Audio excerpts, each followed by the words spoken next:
you want your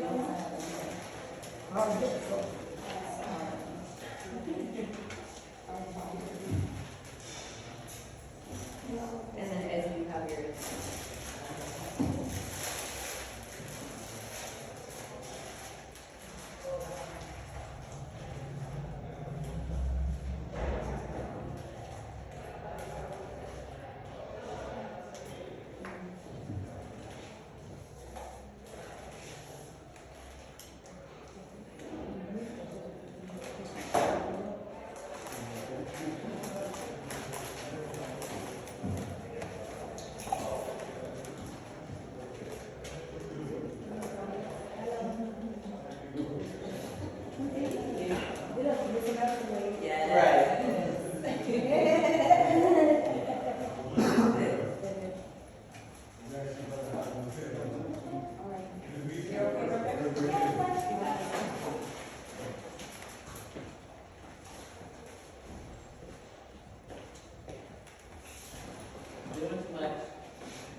No, another time. It has not the time. I don't know what's happening.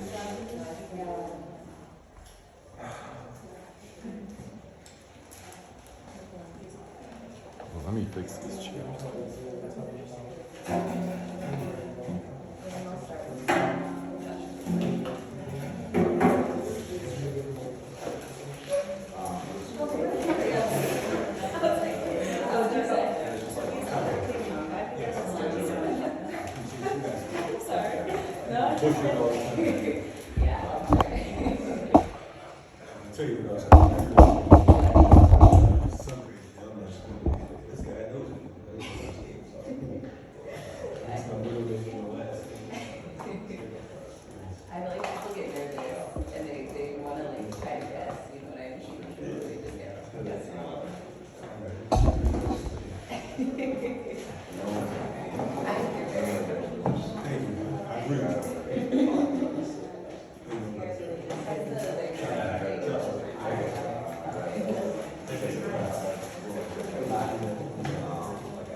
Oh, indigo? There's not an outlet, so the speaker isn't on. Oh, it's somewhere. Yeah, and we just figured because it's so small, we didn't need one. Yeah, it's not a bad thing. I didn't even notice in the first panel that they were using it. Really? Yeah. Oh, yeah. So that's Interesting. I'm just gonna move it before I. Yeah, that's fine. Okay, well, hello everyone. My name is Indigo, if we haven't met already. I'm an organizer with Families Demanding Justice. I'm a member of Dare to Struggle New York. This panel is called Abolition, Community Control, or Mass Resistance. And what this panel is about and what this whole conference is about, right, is answering the question, how do we end police brutality? You know, if I can shout out Nay, you love when I set you up. She's not even listening. Oh, Naya. She was saying to me yesterday, you know, what we haven't talked about is like, we shouldn't be here, right? None of you should be here because this shouldn't have happened, you know, and now we're dealing with the aftermath. It did happen. And the question for us is, how do we stop this happening again? How do we stop another family from being in this position? How do we end police brutality, right? However, in the movement against police brutality, a lot of people will kind of put out these false solutions that, you know, maybe they sound radical, but either they're boiling down to convincing you not to take any action at all, or to keep you taking action within the traditional acceptable legal channels, right? So, for example, terms like abolition or community control, people use terms like those, demands like those, kind of referring to genuine revolutionaries of the past, right? Something like abolition, we know the abolition of slavery. It was badass what people were doing to end slavery. So they're using these kinds of radical sounding demands to push their quote unquote solutions that at best are just kind of tweaks to this oppressive system through reforms, or at worst, it's no action plan at all. So to start with community control of the police, right? That first emerged from the Black Panther Party in Oakland, right? And how did that demand kind of come about? Well, before anyone was talking about community control of the police, what the Panthers would do is they would follow the cops around while they were patrolling Black neighborhoods. And California was an open carry state at the time, right? So the Panthers would follow the cops around while they were patrolling with guns strapped.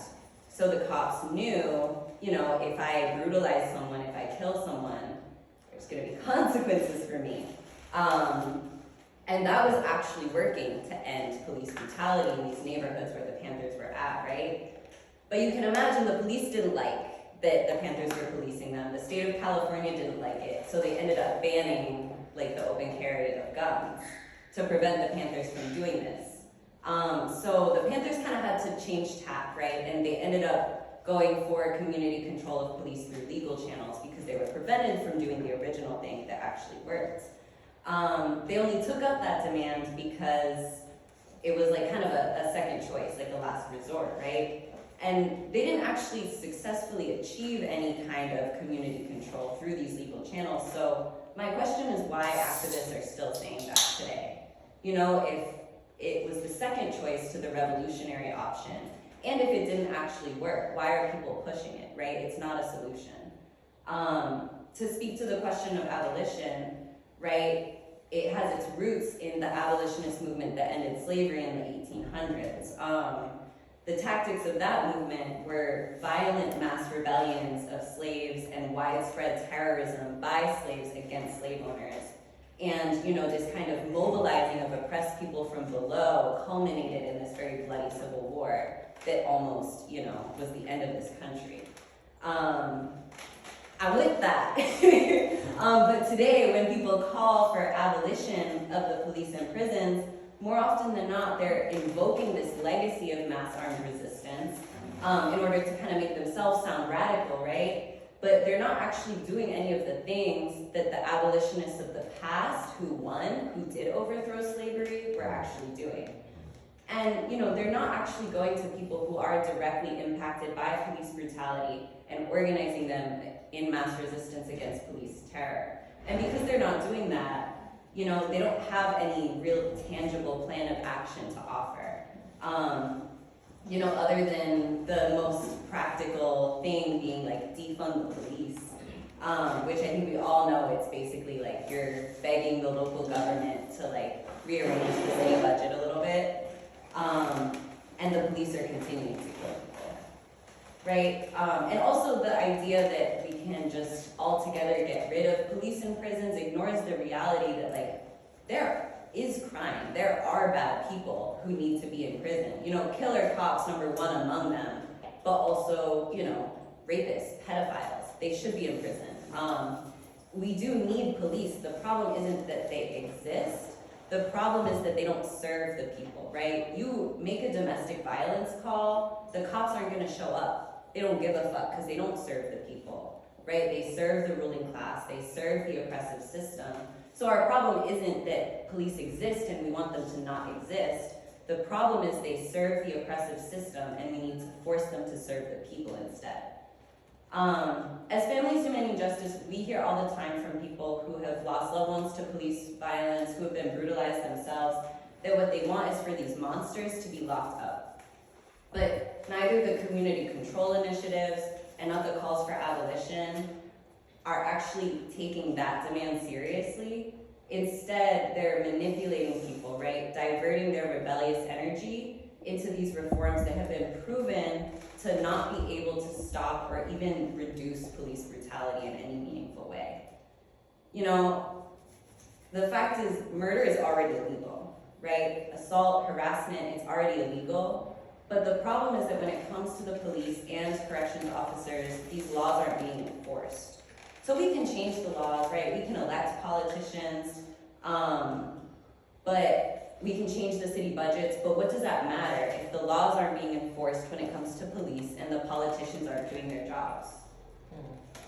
We demand for killer cops to be jailed, not just because we're hearing it from people every day, but also because we know the only way these cops are gonna think twice before killing someone is if they see other cops being punished for it. Right now, they know they're protected by the system, so they have nothing to worry about, but they should be scared of what will happen to them if they kill or brutalize someone. But we know this system is never gonna voluntarily punish its own thugs for doing what they're supposed to be doing, which is enforcing the oppressive system they're a part of. So, if we want killer cops to be punished, we need to force the system to answer to the people, and the only way to do that is through mass resistance. With every mass uprising against police brutality, like 1992, 2014, 2020, we see the state being forced to give concessions, including locking up killer cops like Derek Chauvin in 2020. Mass resistance is the only thing that works when it comes to winning demands.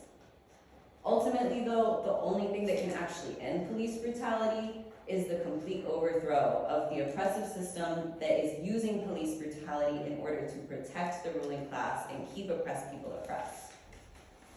So overthrowing this system, like they did at the end of slavery, requires millions of people from the bottom of society rising up and taking history into their own hands. So for us, mass resistance can't just be a flash in the pan either. We have to keep the big picture in mind and not just have spontaneous uprisings, but build, sustain, and grow organized mass resistance so we can end police brutality for good. A lot of people in this country are scared to go up against the police, and they have every reason to be. You know, people in this room can speak to the levels of violence and depravity that the police are capable of inflicting on anyone who goes against them, or even on people who just happen to be in the wrong place at the wrong time. But we want to end police brutality, and we don't have to accept reforms or false solutions like community control, like abolition, right? So the question in front of us isn't what can we do instead of mass resistance that's easier, that's safer, that's not as scary. No, fuck that. The question is how do we build and grow mass resistance that's organized with the right leadership and with the bigger picture in mind? And that's what we're here at this conference to figure out together, so we can go out into the world and start winning. That's right.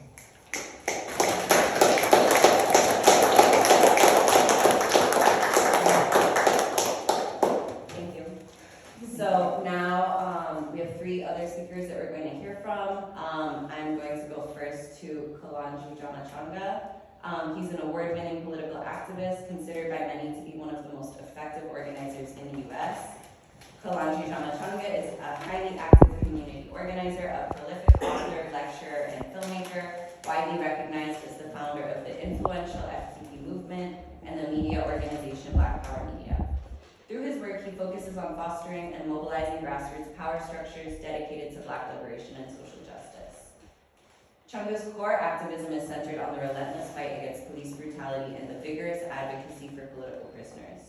He was a leading organizer around the case of Troy Anthony Davis and the fight for justice following the police murder of 92-year-old Katherine Johnston. He's also worked extensively on high-profile campaigns for the release of political prisoners, including Leonard Peltier, Jeff Fort, Jamil Al-Amin, and Mumia Abu-Jamal. His deep commitment to this cause is reflected in his organizational roles. He serves as the co-director of the Leonard Peltier Official Support Committee and acts as the chief consultant for movement building and community engagement at For the People law firm, directly linking legal advocacy with community action.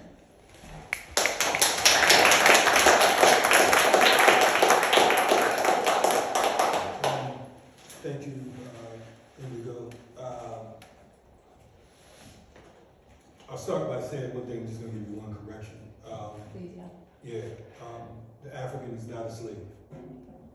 We say we were enslaved, we're not slaves. So that's important. Some people, they may say, well, that's, what's the difference? When you resist, and when you come to game, we were freedom fighters, we were warriors, we were, we brought on humanity. You know what I'm saying? We mastered science, we mastered education, so on and so forth. We are the originators of this planet, so we can't be reduced to slaves. You understand what I'm saying? So, that's like a brother or sister being captured. You know what I'm saying? You are imprisoned, it don't make you a prisoner. You understand what I'm saying? That's not, it's not me throwing slugs at you, but I need us to get that mode of understanding because of the fact that words matter, right? I want to start off by saying, did you have a question first, or was I? No, go ahead, yeah. Oh, just running my mouth. Yeah. I want to start off by saying,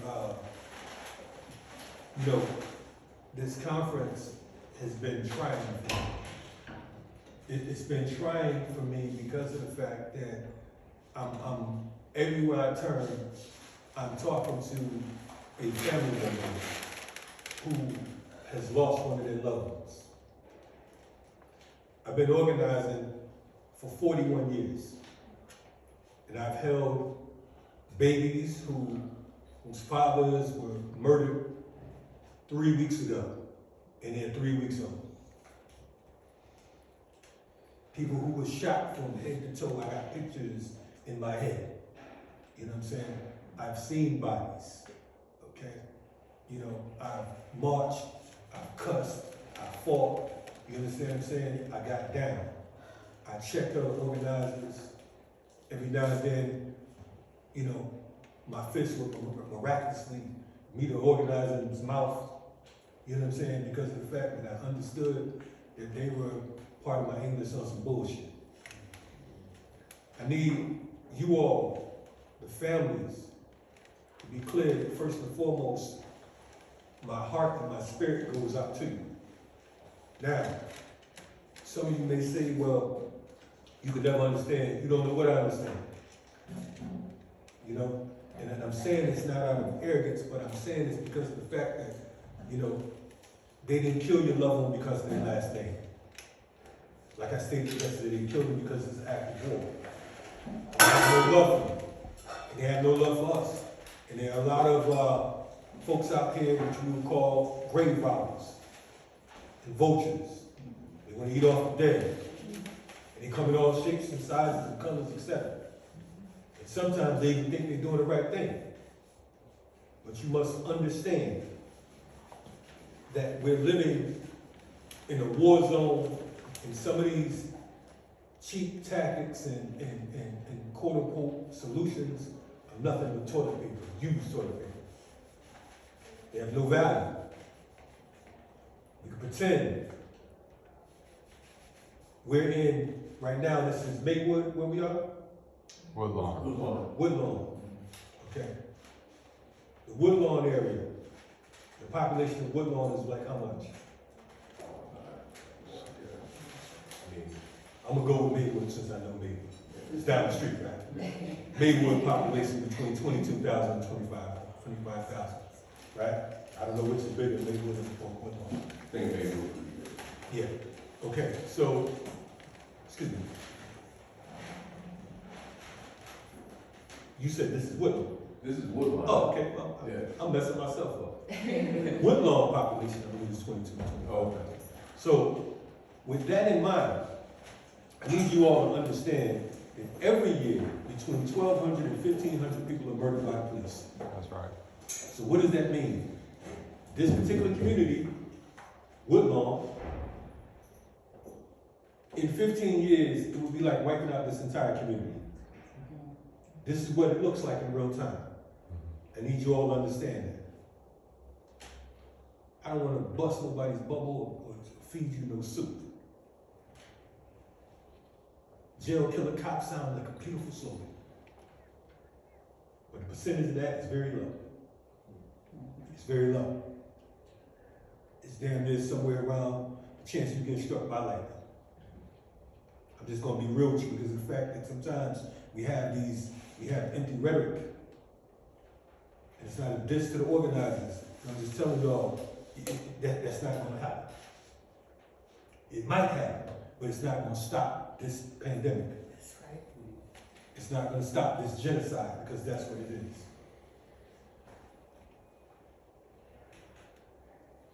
The police unions are the buffers between you and the police. Every time the police murder someone, you get one of these bastards standing up in front of the news cameras talking about how some rogue such and such, they don't even have the facts, but they're gonna go ahead and defend those cops. And of course, they're not even unions.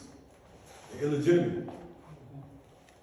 But they'll stand up. 92-year-old Captain Johnson. Anybody heard of Captain Johnson? Anybody?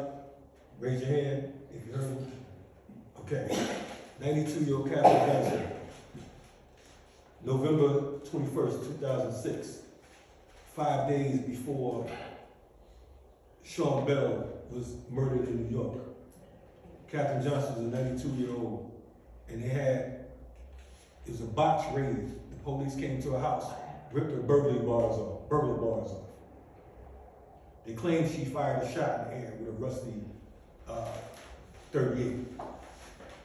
Later we found that the gun it didn't even work. 92 years old, never had a traffic ticket. Nothing. What happened, the organization is called FTP Movement. One of our brothers so happened to be a mailman. So we got the news before the news reported. And he said, brother, listen, they just killed one of this old lady on my route.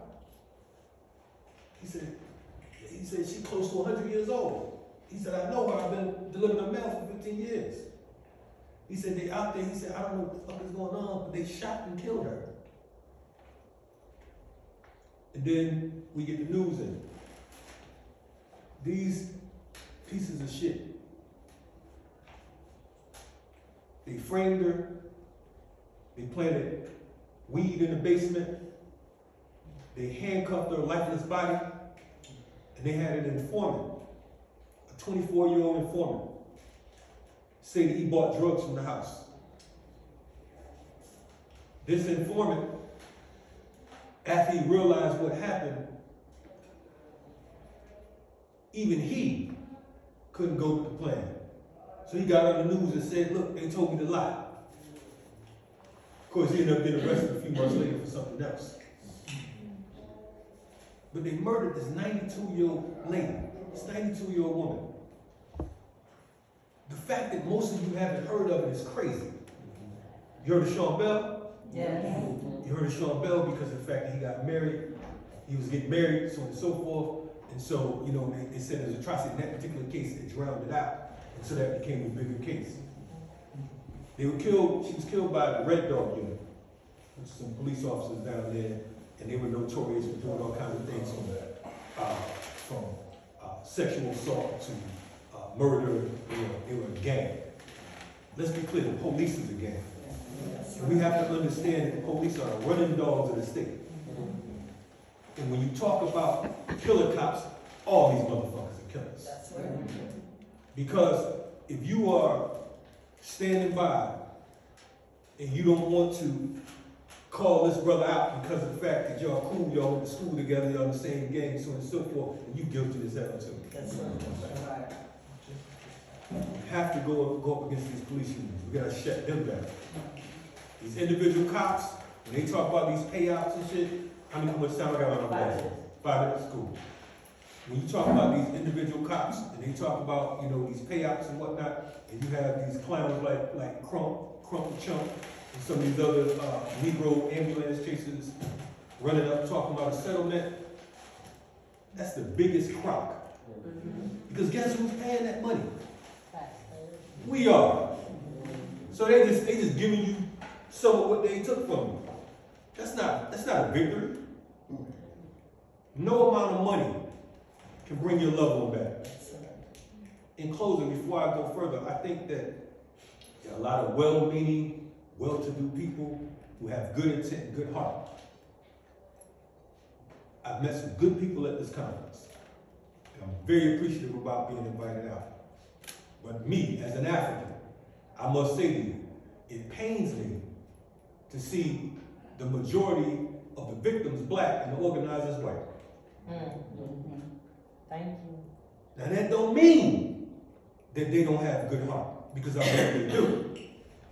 But as organizers, you must, if you are going to organize, you must understand that the OVs, the original victims, have to be at the forefront. And if you all don't know what to do, then you need to be trained on how to do it.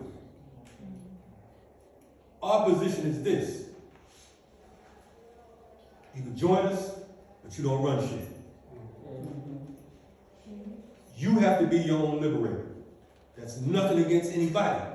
And anyone from any race, nationality, group, whatever the case is, that don't understand that, then they need to step the fuck down. Can y'all hear me? You need to step down because of the fact that you have to understand that no one can tell you how to suffer. No one can tell you how to mourn. No one can tell you how to fight. But they can assist and get your politics right. So just like the movements of the past that we talk about from the 60s, the only issue I have with some of those brothers and sisters is that they didn't train the next generation for leadership. And so that's what I'm hoping what Dare to Struggle and some of these other forces do. They say, you know what, we unite with it like Marilyn Buck did. She got down and fought with the Black Liberation Army. You know what I'm saying? John Brown and so on and so forth. That's got to be your position. But if you attempt to lead some shit, then you're dead wrong. I'm done.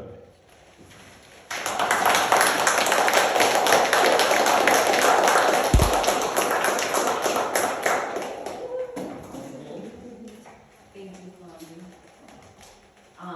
Next we have Joshua Lopez.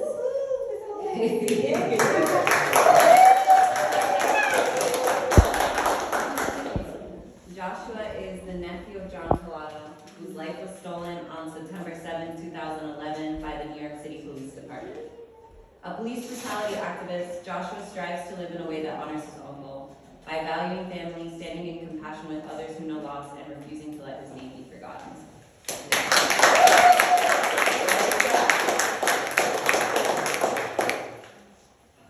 Good afternoon, everybody. Comrades, good afternoon. My name is Joshua Lopez. My uncle John Collado was murdered on September of 2011 as he attempted to break up a fight in his neighborhood between his neighbor and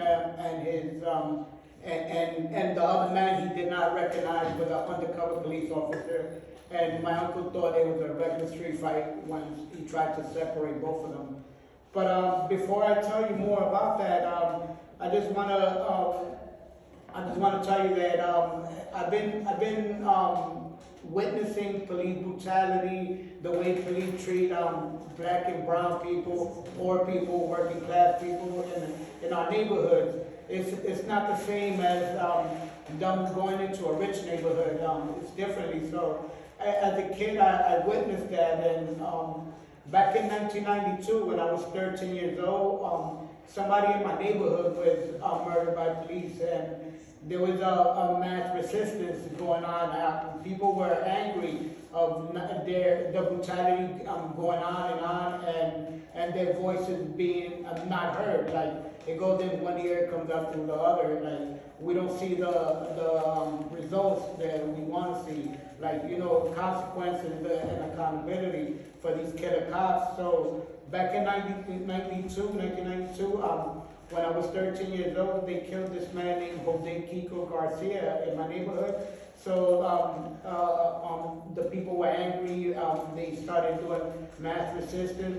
So the mayor of New York City at that time, which was Mayor David Dinkins, he had promised the family justice for their loved one. But all that to me was just to quiet the rebellious going on. People wouldn't be out in the streets fighting, and so back in 2014, I witnessed something similar going on when Michael Brown was murdered in Ferguson. At the time, which was President Barack Obama, he sent his Attorney General Eric Holder to Ferguson to investigate the police department in Ferguson after the killing. But you know what I find odd, that goes on every day in America. And Eric Garner was just murdered like 2-3 weeks before Michael Brown. He was choked on camera, so the whole world witnessed what a modern day lynching looks like. And the Attorney General didn't go to New York City to investigate that case. So I believe the mass resistance had a big part to do with it. And also we've seen in 2020 when the officer that murdered George Floyd was also convicted, but I believe that was also because of mass resistance. So, so back in 2011, my uncle went to the store to buy some ingredients for a lasagna he was cooking for his wife and his 2-year-old child at the time. So as he's going to the store, some lady stops him in the neighborhood and tells him if he can help. There's a fight breaking out. So he turns around, he tries to go do what's right and try to stop two men from hurting each other. But what he didn't realize is one was an undercover police officer who never identified himself. So once my uncle turned around and jogged back and tried to separate these two men from fighting, the officer, without a warning or anything, just pulled out his service weapon, his gun, and shot my uncle in the stomach. And as my uncle lay there in pain, and hurt, dying, the officer never rendered any help. His backup team that didn't know where he was at, where this officer was at, when they finally located him, the responding officer kicked my uncle while he was on the floor just to see if he was still alive. So, and I wanna encourage all the families to don't give up, because they usually take a lot of years for anything to happen. They try to drag it out, so we could get tired, we could get exhausted and give up the fight. So, but that's one thing we can't do. Like Bob Marley said, we can't give up the fight. A couple of years later, 4 years later, we found out that the cop that killed my uncle had killed an 18-year-old kid 2 years before my uncle.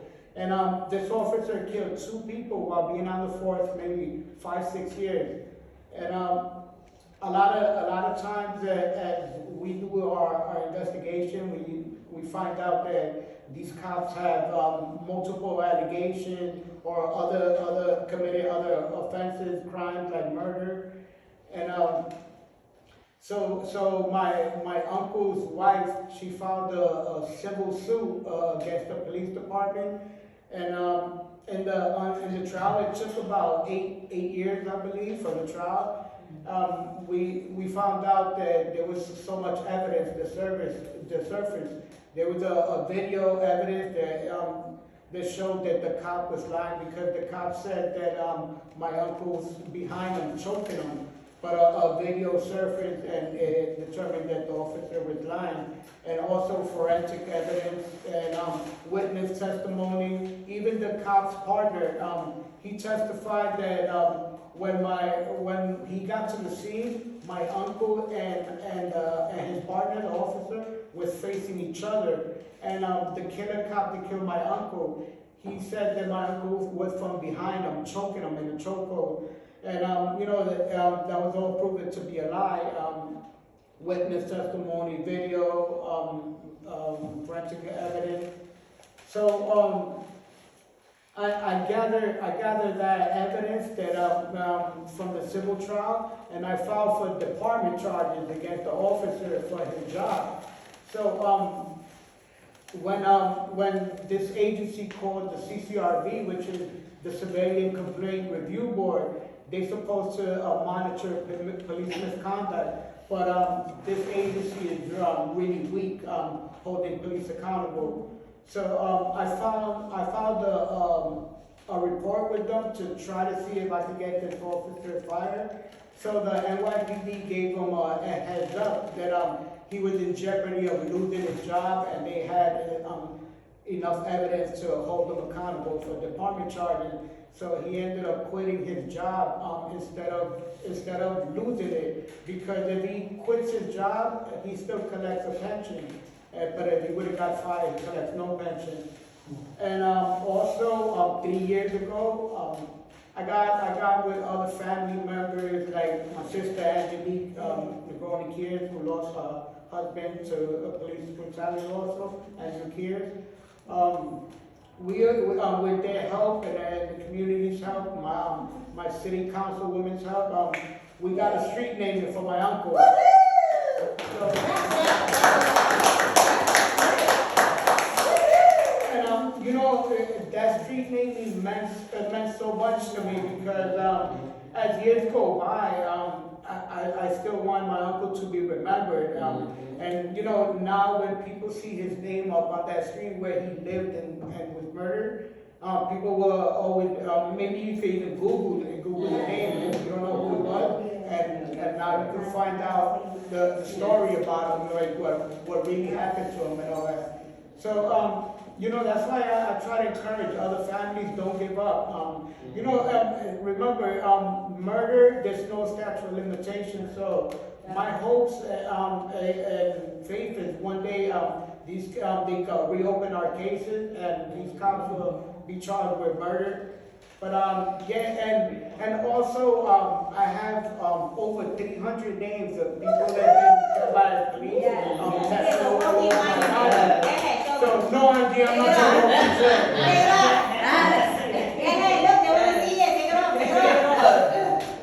They don't want to see it. Yes, they do.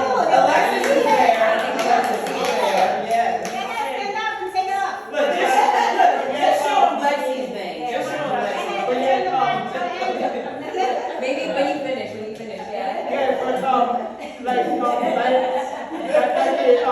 at the end of 2020 or beginning 2021, I thought about getting a tattoo of my uncle to honor him and all that, and always remember him. So I thought about, throughout the years that I've been fighting, I have met so many families that been impacted by police violence. They have gone through the same thing my family has gone through and everything. So I was like, I try to honor as many as I can.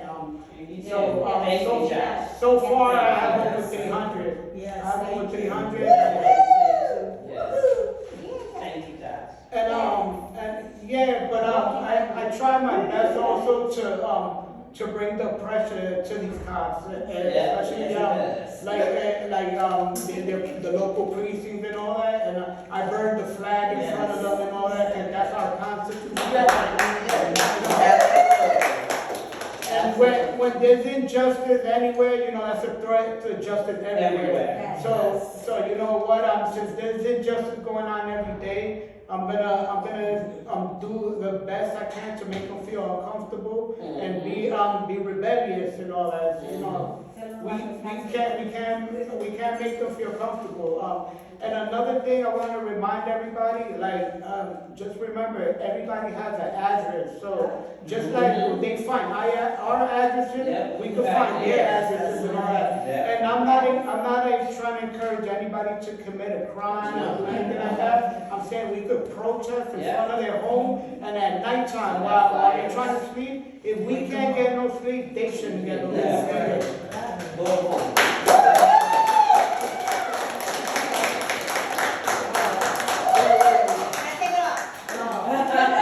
We're gonna have to make it rain for Get them. them dollar signs ready, get them dollar. No, look at, he didn't turn around. He did. Yeah. I woke him So, up. this tattoos say their names. Inside the letters, I have names of people that have been killed by police here in America. And also on the back, I have the solidarity fist with the names of people that have also been murdered by police. And I have my arm also. I'm not quite finished yet. Right, you just got started. And show the next one, the piggy. The what? The piggy. Oh.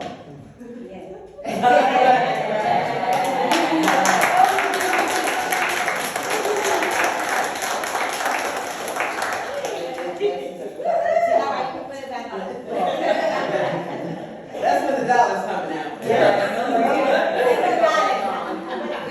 Where's the penny? So are those names from all over? Yes. What was that? Were those names from all over? Yes. Yeah, Because from my all over. my sweatshirt is just Ohio. All over. And it's over 400, and so I appreciate what you're doing to advocate for us, but this is one shirt.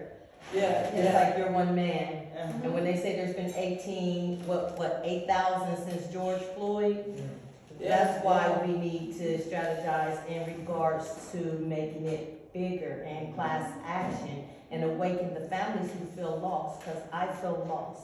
Oh, yes. And so as I say their names, I know I do, as I say their names, I honor the families who are out there speaking for the unspoken, such as myself, and that's why I sit in this room, so I thank you. Thank you. Yeah, I want to always make sure that they never forgotten and they always honor. Because you know what happens when our loved ones are murdered by police? The mainstream media plays a big role in assassinating the character, our loved one's character. So, you know, that's why it's important for us to tell this story and keep fighting for them, because we can't let others narrate their life or their experience, what they went through. Yes. We have to be their voices. Yes.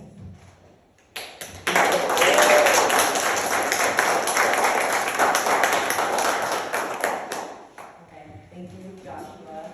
Last up, we have Ezi. Ezi's an organizer with Dare to Struggle Chicago. She co-leads the police brutality work here in Chicago, and she works closely with impacted families fighting to see their loved ones killed behind bars. Ezi also supports various Dare to Struggle campaigns in Chicago and nationally.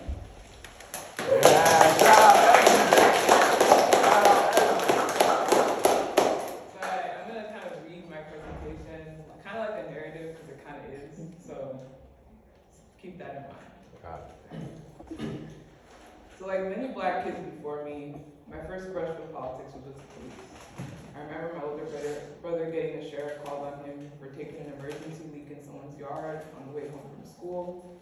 Him and I getting profiled for stealing at a local Walmart when it was a white lady that set off the sensors. And the time the sheriff pulled over my family for no reason and tried to get my brother, a minor at the time, in the backseat to produce ID.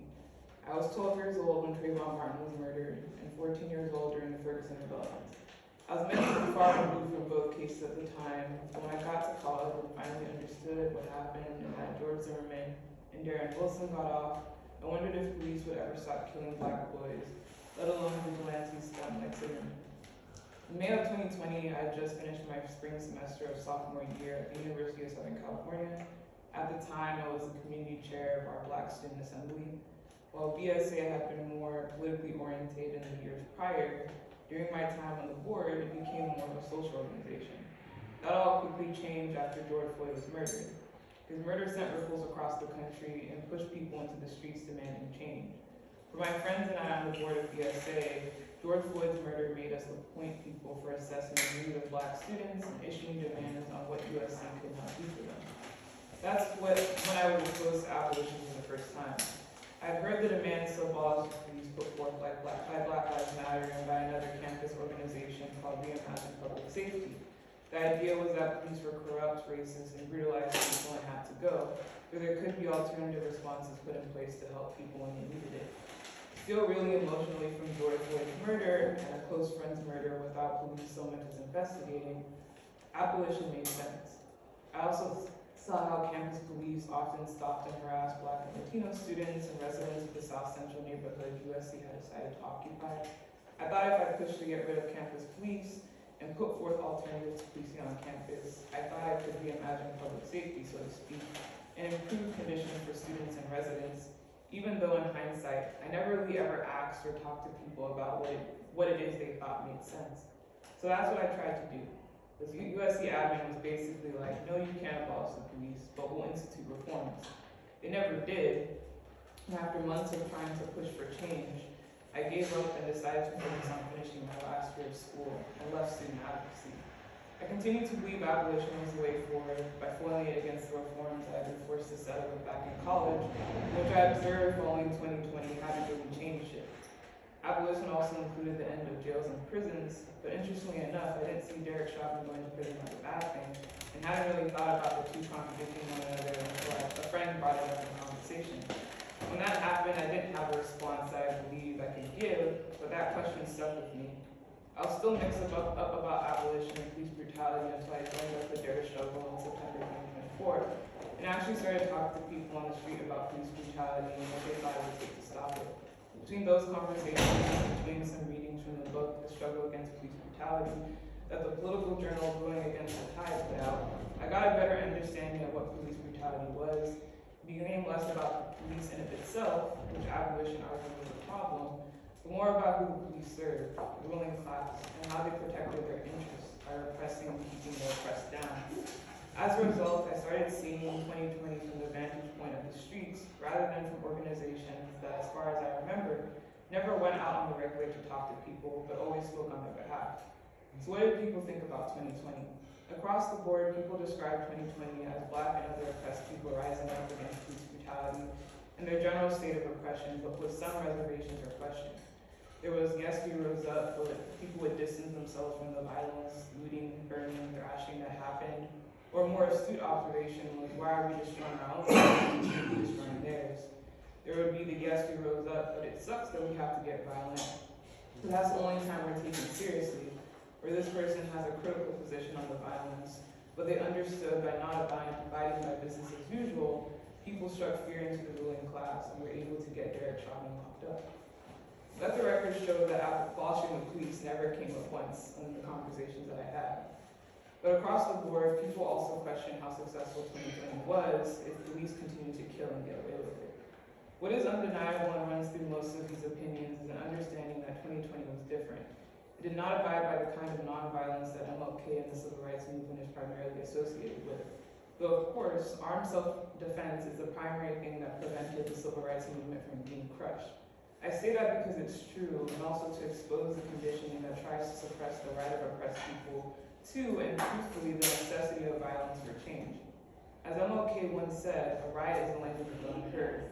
It's unsurprising then that militancy took hold in Black and working class neighborhoods where police stalk the blocks while poverty and violence are allowed to fester. In tandem with witnessing the televised execution of George Floyd, Black militancy in the streets, burning down a police precinct, forced a reaction out of people, including many who could ignore or had been insulated from the day-to-day oppression in said neighborhoods, into action, from suburban moms to Black bloc anarchists to students like myself at the time. This is what made 2020 a mass movement, because it flung different segments of society into action. Militancy pushed the movement forward. Another thing that came up from people's takes on 2020 is the question of leadership. How is militancy being organized and channeled into what end? Now, people might associate Black Lives Matter as the leaders of this movement, though that wasn't really truly the case on the ground. Instead, what happened was that people took militant but unorganized action in the streets in outrage of George Floyd's murder, and their actions got Derek Chauvin locked up. But because there was no org leading politically into, say, the neighborhoods of the pigs and politicians, reformists from Black Lives Matter took the lead and sought the opportunity to swoop in. In the weeks, months, and years following, they used radicals' language and false promises to lead people away from mass resistance and revolution in the direction of their own interests, largely reform. BLM are what we call opportunists. I want to take some time to break down some of the ideas put forth by BLM and others that have misinformed people, including myself at a time, about what police brutality is and has led people away from mass resistance and revolution. 1, policing is a problem and needs to be abolished, or police need to be defunded. For people like me who are largely insulated enough from the worst of society's violence, I experienced police harassment, yes, but largely grew up in a quiet city. Abolishing the police made sense at a point. But for people who live with robberies, domestic violence, shootings, and more as a daily reality of their lives, it doesn't, and people see the need for some form of police and jails. These views contend with practice of social regulation. You can think of social regulation like this. Parents teach kids the rules of living in our society, how to act, how to treat others, and yes, punish them if they misbehave. Abolitionists might tell us otherwise, but human society has always had social regulation and institutions to enforce it. The problem with living under capitalism is that social regulation is used as a tool of oppression, not as a way of correcting and dealing with bad behavior. Police, jails, and prisons serve the ruling class and protect their interests. Police don't stop crime. Instead, they outright kill people or ship them off to prison, which under capitalism breed worse behavior and provide little in the way of teaching people how to be productive members of society. Hearing this today, today's abolitionists will come in and say that's why police and prison need to be abolished. But only by fighting and overthrowing the ruling class can we work to build a form of social regulation amongst ourselves in a new society where bad behavior can be transformed and people can become productive members of society. Then there's people who advocate to defund the police and fund alternatives to police, like mental health services or violence and prevention programs.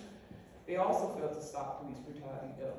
They, in good faith, advocate for alternatives within the assumption that the police can otherwise stay the same, or somehow the services that they provide will gradually replace the police. But police brutality won't wither away or be replaced. We must overthrow it. The second thing is twofold. There's community control of the police, and then there's open police archives. These above declarations are made by Chicago Alliance Against Racism and Political Oppression and the People's Defense Committee. On the community control front, Harper would like us to believe that stopping police brutality comes from reform boards that historically lack power to discipline law enforcement when they murder and kill. Community control means nothing and will continue to be an empty slogan so long as the essence of control is not the revolutionary overthrow of the system that empowers killer cops. On the flip side, the misdirected demand to open police archives rests in an attempt to push forward an easier demand that relies on spontaneity on the one hand and works against the demands impacted families raised to lock up their loved ones' killers on the other. The idea that if the hidden crimes of police, much of which are already recorded and posted on the internet, are laid bare, then people will be up in revolt, fails to assess the last decades of spontaneous resistance that while showing people the potential of mass resistance, cannot advance itself without leadership and direction among the oppressed to fight for revolution, overthrowing the system, and ending their oppression. In addition, the idea that opening police archives is somehow easier for people is an attempt to redirect the movement and demands of families by implying locking up a killer cop is impossible when 2020 showed it was. Then there's police need better training. People understandably wonder what kind of training officers receive that prompts them to kill and murder at will. Have they been taught to de-escalate or spent more hours learning about mental health services? 5 minutes? Yeah. Okay, sorry. Sorry. But since 2020, however, law enforcement have received millions of dollars worth of training. They undergo bias training all the time, but there's still misconduct settlements being had. There's still police brutality being had. While we could speculate the what if of more trainings, what deserves our attention is what every officer already knows. When they kill, they can get away with it. Then there's ending qualified immunity. This is the idea that officers are protected from civil suits, and the idea is to end this, to be able to go after them. But qualified immunity doesn't stop police brutality. In New Mexico, a year after George Floyd was murdered, the state legislature enacted a restriction on qualified immunity that says no public body or person sued under the act shall enjoy the defense of qualified immunity. In 2024, New Mexico had the highest per capita police killings of any state, meaning despite its comparatively smaller population, it consistently had the highest rates of police killings per person, despite restricting qualified immunity. These pigs should be locked up, fired, lose their pensions, but qualified immunity will not deliver that. So what is the way forward then? Mass resistance. Nothing can take away from what the masses accomplished in 2020. Their rejected business as usual, and their militancy and defiance struck fear into the ruling class, so much so that within a matter of months, people made the impossible possible. They locked up a killer cop. If we want to stop police brutality, we must learn from the missteps of 2020 and the aftermath and build the organization capable of building, leading, and sustaining militant mass resistance against police brutality, and build the army of fighters capable of overthrowing the system. To lock up one killer cops required rebellion. To lock up all killer cops and keep them that way whenever and wherever requires revolution. This is the staging ground on which we fight, sharpen ourselves for the greater task of overthrowing the system. In our fight, not everyone is going to be on the front lines, and that's okay. Charlotta spoke yesterday about all the different ways, from encouraging one another to supporting one another, showing up in each other's fight, exposing people to your loved ones' murders and what happened to them. Those are ways that we can all contribute to moving and propelling this movement forward. As for activists in this fight or people looking to join, I'd like you to see yourself in me. I've come a long way in my political journey and can say that I'm not the person I was 2 years ago, let alone 6 years ago. I credit that change to developing deep ties with the people I work with, and understanding on a deeper level that what police brutality does to families and putting that forth in practice alongside them. Doing so has allowed me to transform myself from being a mixed up abolitionist, so to speak, into a budding revolutionary united with impacted families on the basis of mutual respect, trust, and love for each other, and a deep hatred for the system. 2020 taught me that to fight for a better world, I have to confront the world we live in today. The masses showed us that mass resistance is the way forward, and now we must hold ourselves to that standard and fight like hell to stop the killings. We owe it to the countless lives stolen by police. We owe it to ourselves as those fed up with the killings and who want the killings to end, and we owe it to our enemies who would rather see us fail or give up, neither of which we can do.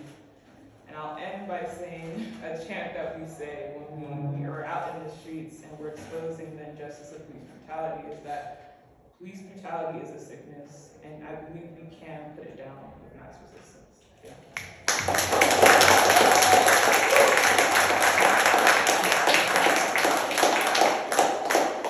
Okay, so thank you so much to our panelists. Can I get one more round of applause? And so what I want to do now, rather than like the kind of more traditional like Q&A that we did in the previous two sessions, I actually want to have like a bit of a discussion, because I want to know what everyone here thinks about these ideas of, these different solutions for how to end police brutality, right? These different proposals of, do we need community control of the police and these kinds of reforms? Do we need straight to abolition or defunding the police? Do we need mass resistance and a mass movement? So I'm gonna split the group into two so we can have more of a discussion. So I think maybe, because there's more of y'all on this side, I think maybe starting with Wilma, and I'll split you two up, and you could go that way. And then if you guys come over here, this could be one group, and then this could be another group over here. And Kalonji, if you want to come with me over here, and you guys